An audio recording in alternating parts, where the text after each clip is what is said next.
ಕೊಪ್ಪಳದಲ್ಲಿ ಅಕ್ರಮವಾಗಿ ಸಾಗಿಸ್ತಾ ಇದ್ದಂತಹ ಅನ್ನಭಾಗ್ಯದ ಅಕ್ಕಿ ಜಪ್ತಿಯಾಗಿದೆ. ಗಂಗಾವತಿಯಲ್ಲಿ ಸುಮಾರು 26 ಕ್ವಿಂಟಲ್ ಅಕ್ಕಿ ಸೀಸ್. ಗಂಗಾವತಿಯ 2 ಕಡೆ ಅಕ್ರಮ ಅನ್ನಭಾಗ್ಯ ಅಕ್ಕಿ ಜಪ್ತಿಯಾಗಿದೆ. ವಿದೇಶಕ್ಕೆ ಈ ಅನ್ನಭಾಗ್ಯದ ಅಕ್ಕಿಯನ್ನು ರಫ್ತು ಮಾಡಿದ್ರು ಖದೀಮರು.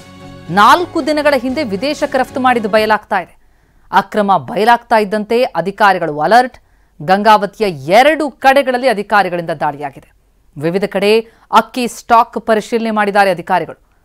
ಗಂಗಾವತಿಯಲ್ಲಿ ಆಹಾರ ಇಲಾಖೆ ಅಧಿಕಾರಿಗಳಿಂದ ದಾಳಿ.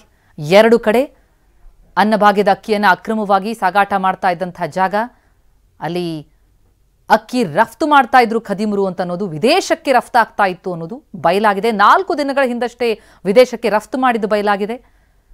ಈ ಅಕ್ರಮ ಬಯಲಾಗ್ತಾ ಇದ್ದಂತೆ ಅಧಿಕಾರಿಗಳು ಅಲರ್ಟ್ ಆಗಿ ಆಹಾರ ಇಲಾಖೆ ಅಧಿಕಾರಿಗಳು ದಾಳಿ ಮಾಡಿದ್ದಾರೆ. ದಾಳಿಯ ವೇಳೆ ಅಪಾರ ಪ್ರಮಾಣದ ಅನ್ನಭಾಗ್ಯದ ಅಕ್ಕಿ ಪತ್ತೆಯಾಗಿದೆ. 2 ಕಡೆ ಅಕ್ಕಿ ಜಪ್ತಿ. ಸುಮಾರು 26 ಕ್ವಿಂಟಲ್ ಅಕ್ಕಿ ಸೀಸ್ ಆಗಿರೋದು.